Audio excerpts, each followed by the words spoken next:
Greetings, welcome, and thank you for clicking. I'm Christian of Standing Stones Healing Company, supporting your journey with healing experiences, coaching, and encouragement for life's changes, challenges, and transitions. Thanks for joining me for this episode of Ask the Stones, offering spiritual guidance and encouragement for life's challenging questions.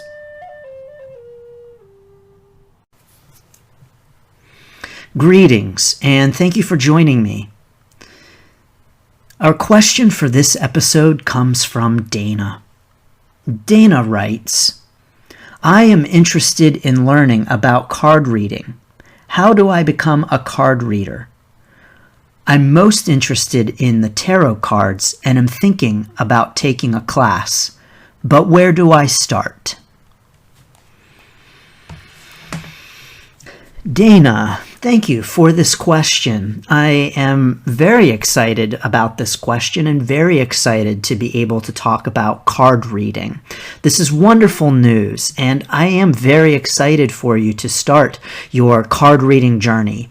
Card reading is a very rewarding and wonderful spiritual pursuit. And so I am excited for the things that you are going to learn and the gifts that you are going to uncover through card reading. So welcome and congratulations. So where do you start? Well, I'm going to say, Dana, that actually you have started. And you have started in that you know that you're interested in card reading. You know that it's something that you want to learn about and explore. You know that you are interested specifically the most in the tarot.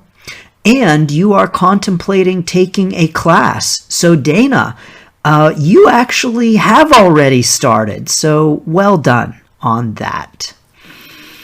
Now, for those who are listening and who are saying card reading, what is that all about? So Dana has expressed an interest in the tarot, but the tarot is not the only card reading that we can do. The tarot is often the most, the card deck that we think of the most, that comes to mind the most when we think of card reading. But it is not the only kind of card that you can read.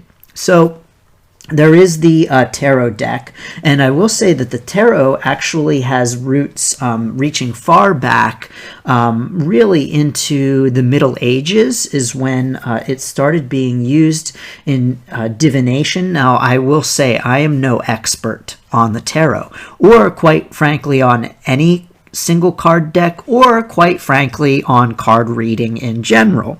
But I have read a book or two, and so I do know that the tarot does have some deep roots.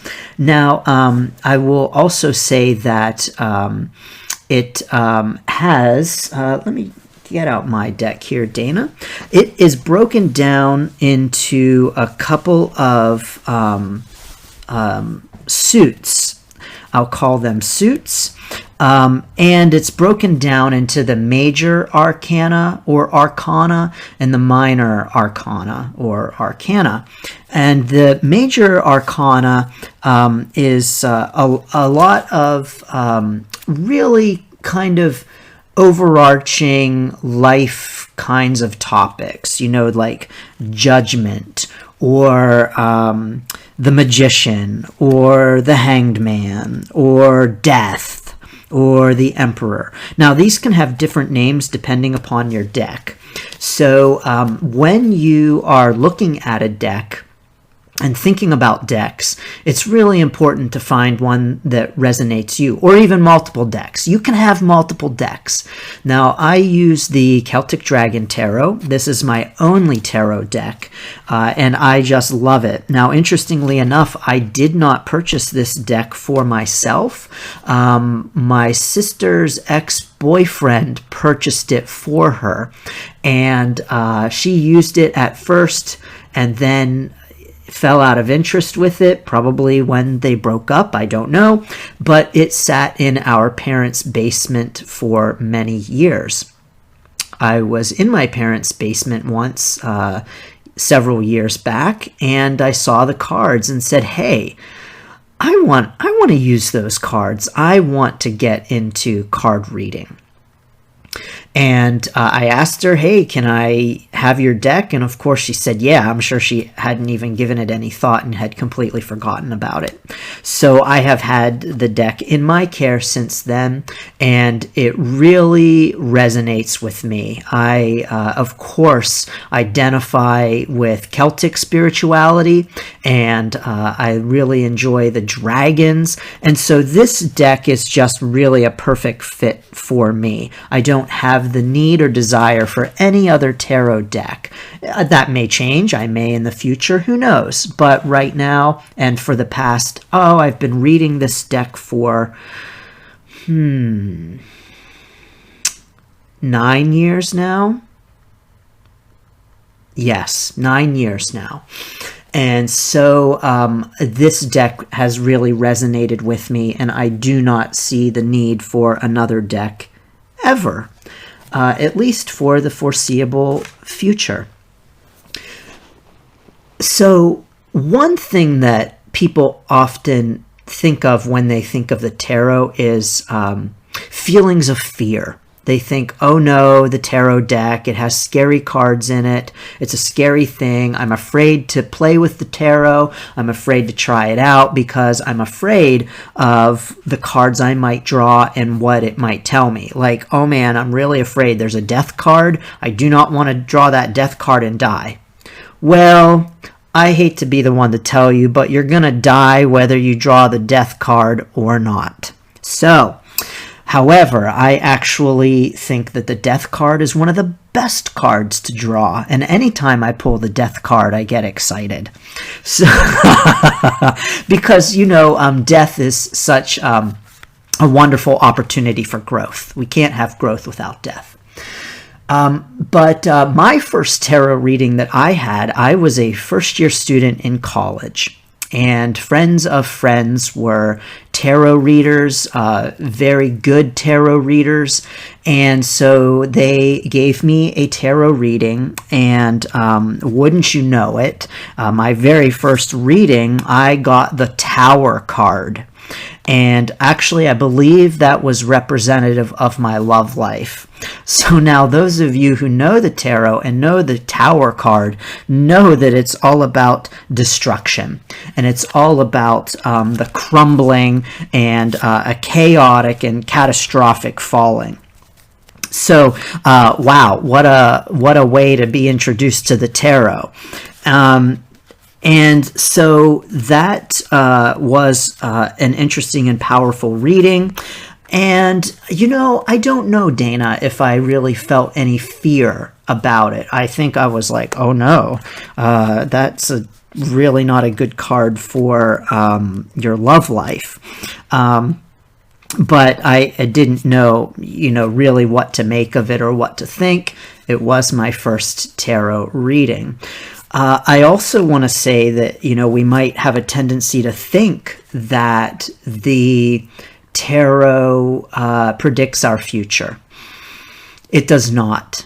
No card deck or no form of divination will predict your future. Now, actually, the root of the word divination is all about prediction. But here's the thing, Dana. You have so much more power than a mass-produced card. The only one who can create your future is you. And when you see a card that is supposed to be a card about your future, it does not mean that that is going to be your future. It means that this is something you might want to think about where it pertains to your future. The way that I like to read cards, Dana, is that I look at them not as something that's going to tell us what will be, but rather a tool for our spirit guides to send us messages and for us to uncover perspectives that we might not otherwise have thought of or realized. So I think that at its core, the tarot and really any divinatory tool, angel cards or runes, I believe that those really just allow us to uncover new perspectives and to see things that we might not have otherwise seen, and to allow our spirit guides to send us messages and speak to us. You know, our spirit guides are always speaking to us and they are always sending us messages, but we don't always hear them. Number one, we're not always open to them. And number two, we don't always realize it. We don't always pick up on them. I believe that cards, tarot cards, or any other kind of divinatory tool is just one way that we can tap into guidance from our guides and from our higher power that we might not have been able to access otherwise. So, I don't think that when it comes to the tarot, which I am shuffling now and you'll probably be able to hear, I don't think that there is really anything to fear with these cards, because the cards are not saying to you, this is what's going to happen to you. The cards are rather saying, you might want to think about this, or have you thought about this, or come on now, we know deep down this is how you really feel. Or you might want to think a little bit harder about this, or even to hit you upside the head and say, look at this, dummy. So that is what I believe the cards are really for at their core. And one of the things that I like about the tarot especially is that it is, Dana, you're quizzing me here. Off the top of my head, I think 78 cards. And so this is a lot of messages that your guides can send to you, and a lot of possible information that they can give you. So it's a little bit nuanced than some other divinatory tools. So that's one of the reasons I like the tarot. Now, I actually do have a signature card reading that I have created, a special spread called the 7-Card Cosmic Revelation Reading. And this spread uses a variety of decks, and it uses 3 tarot cards as the beginning of the deck and the foundation of the deck. So I do really enjoy the tarot. Now, the way that I read the tarot, of course, I do know the divinatory meanings or the traditional meanings of the cards, but I don't always use those. Sometimes I do. Sometimes I don't, but always I go on my tuition. So I might pull a card. As a matter of fact, I've just pulled the 2 of Wands, which is about focusing your will.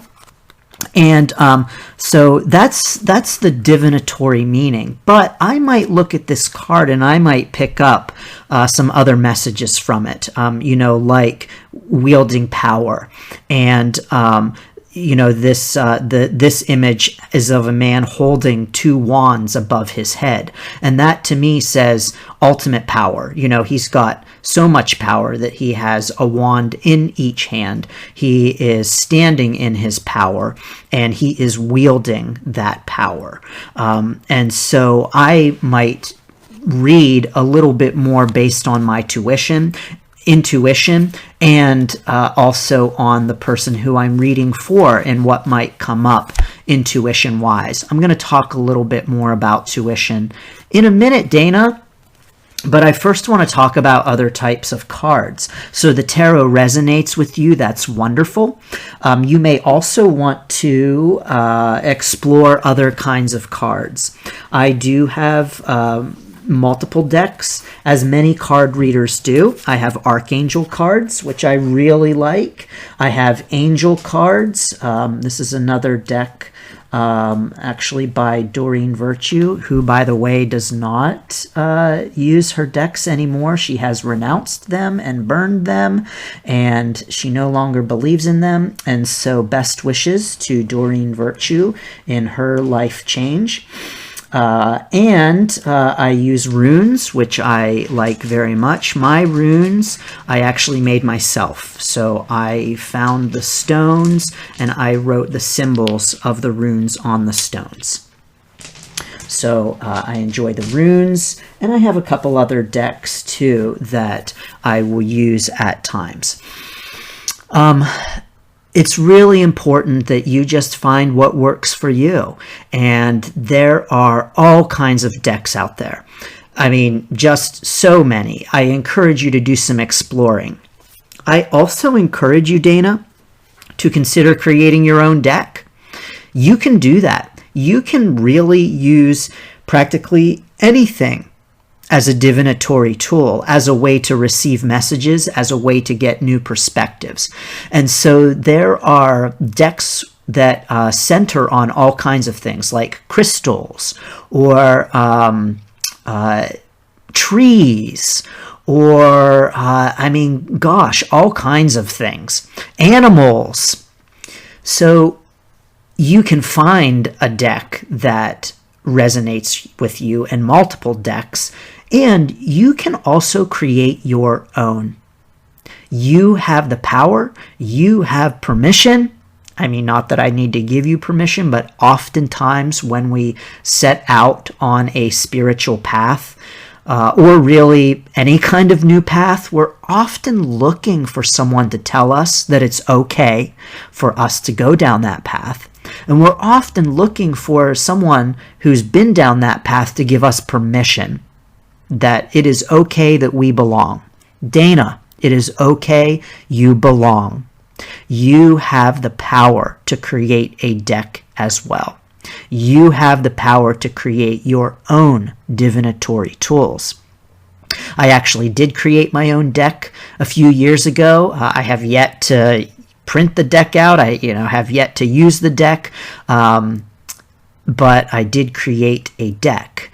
And so you could too. Dana, I do have a friend who is a medium. She created her own deck from messages that she has received from Spirit. So you can do this too, Dana. I want to empower and encourage you and anyone listening that yes, you too can create your own divinatory tools.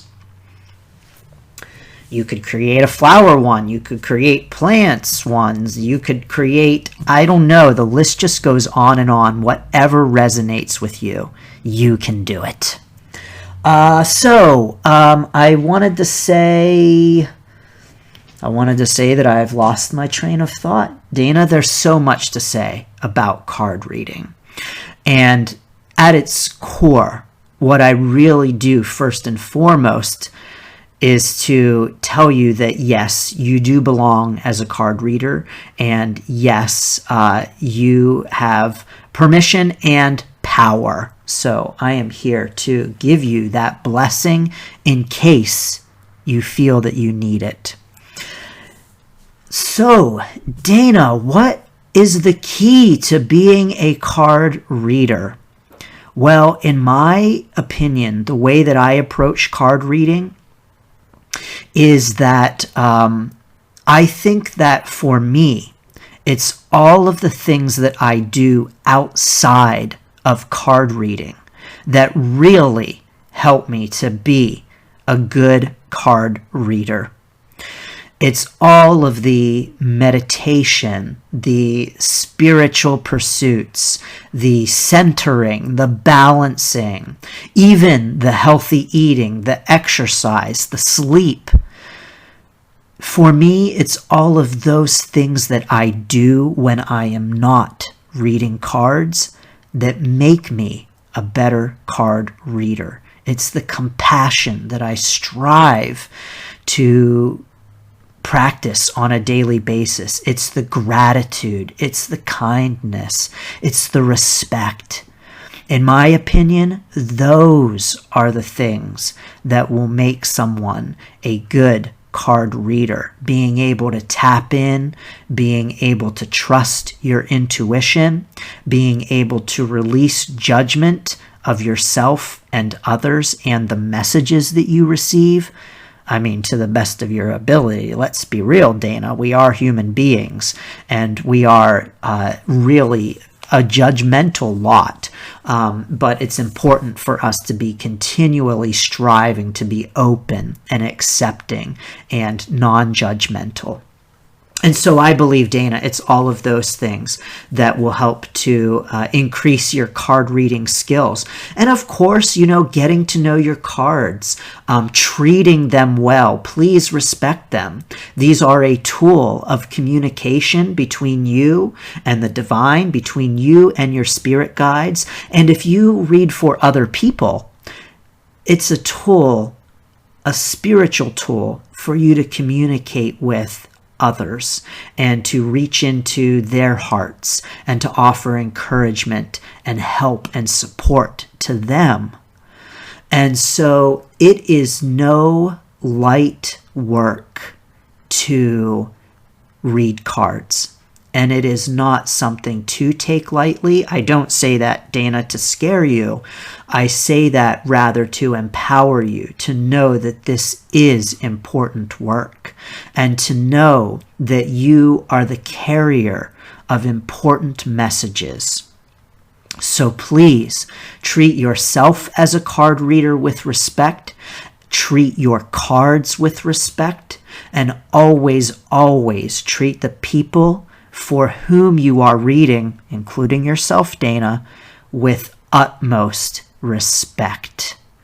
Always, always read cards with kindness, with compassion, with understanding, with love and gratitude and honor for this great blessing of sending messages out into the world.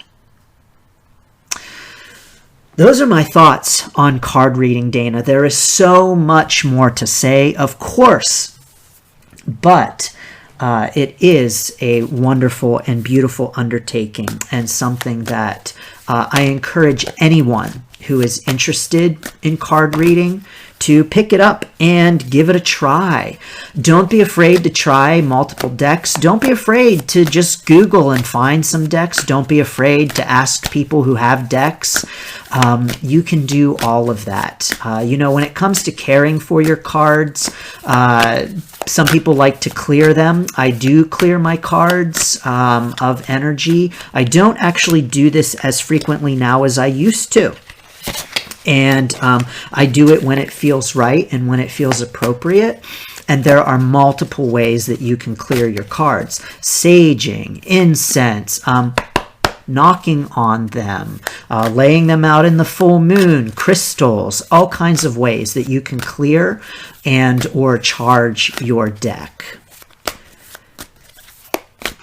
I have my decks in little pouches that I made myself, that I sewed myself by hand. I am no fancy sewer, by the way, but I did enjoy making those pouches myself from some spare fabric. And so I keep my decks in those pouches. And I like to have them lined up at my altar, which I am here beside. I do all of my work beside my altar. And the way that I use cards is that I will pull cards for myself on a full moon for the next month. So a card from each of my decks for me to be considering and thinking about over the course of the month, and I'll lay those on my altar, and there they are for me to reflect on every time I sit down. Every morning I sit down to meditate. So Dana, I'm going to pull some cards for you. I'm sure everyone, you've heard me shuffling. So Dana, I'm going to pull some cards for you for your card reading journey. So let's just take a few deep breaths.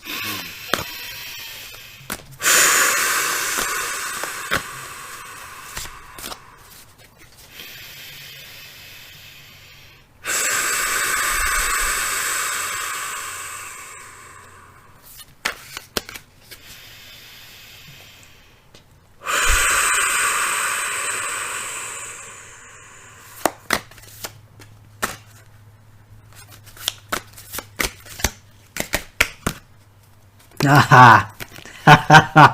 Dana, I have drawn the Empress for you. And the Empress, of course, is powerful. She is a powerful woman. This is a major arcana card. And major arcana cards, for me, in the ways in which I read them, they're just they're a little bit more powerful. They carry more oomph, I think is a good way to put it. It's almost like spirit guides saying, yes, yes, pay attention to this one.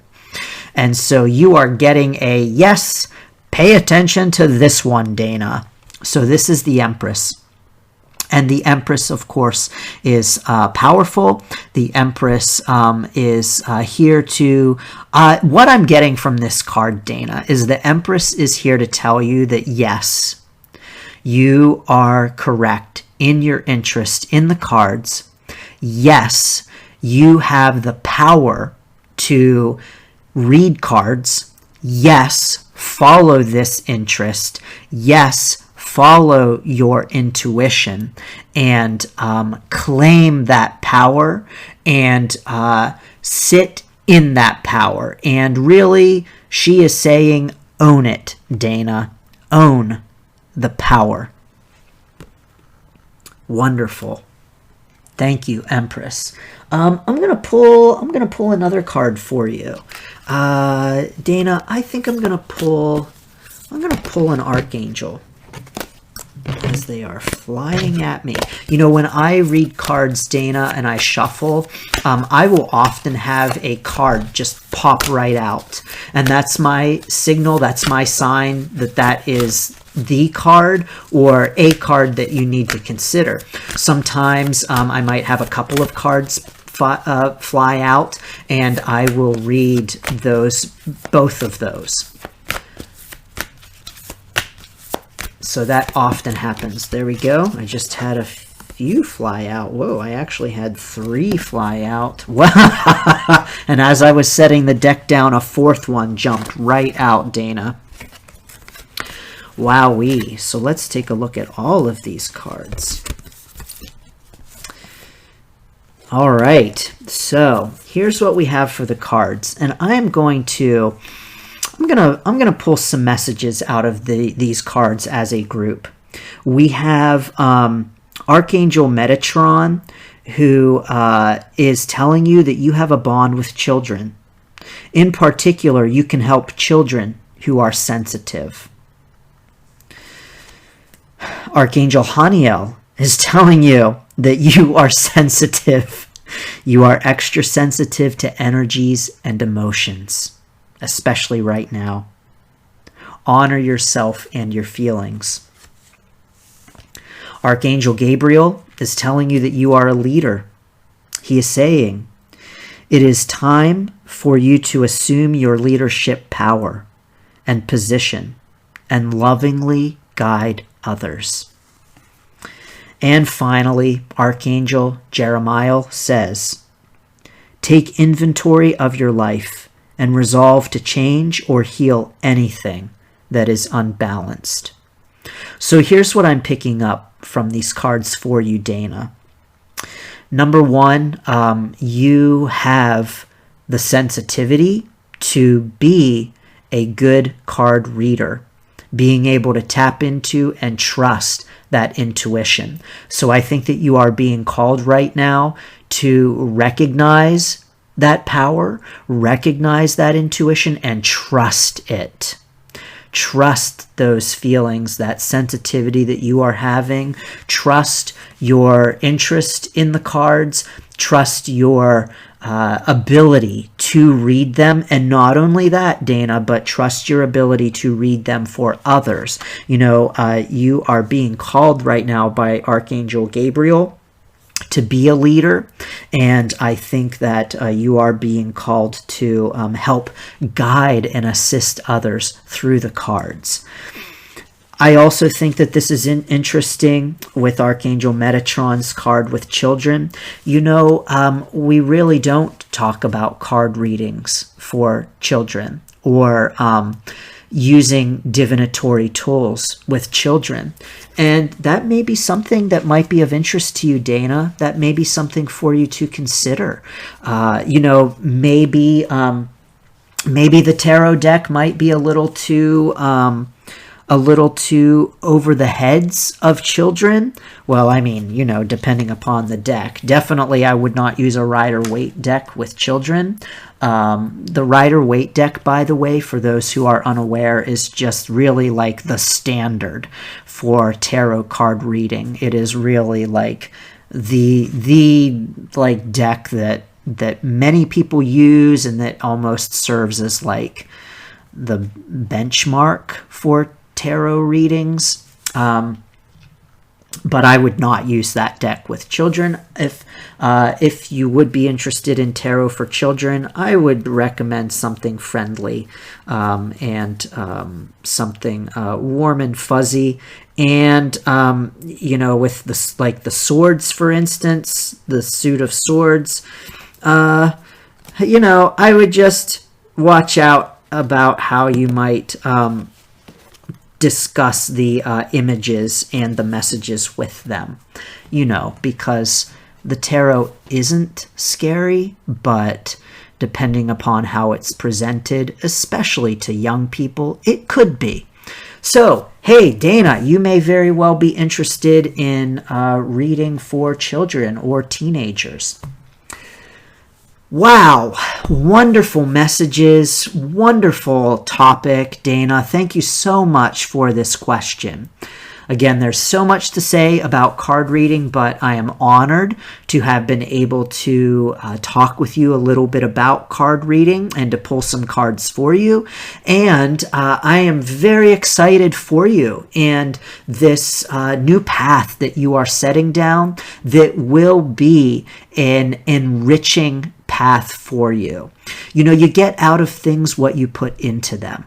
And tarot cards, oracle cards, any means of divination is no different. If you sit with the cards, if you respect them, if you honor them, if you honor yourself, and if you honor the people for whom you read, yes, this will be an enriching and rewarding path for you to walk down.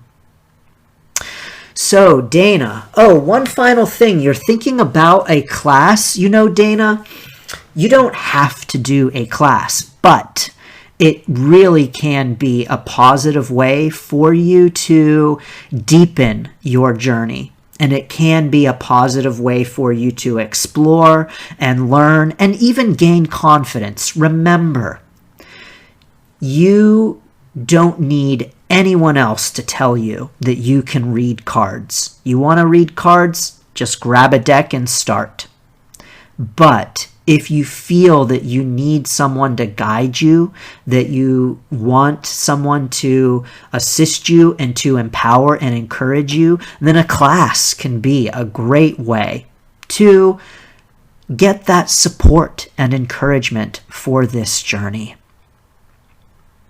Trust your intuition on it. There are lots of classes out there, so don't hesitate to find the one or ones that resonate with you. So, Dana, thank you so much.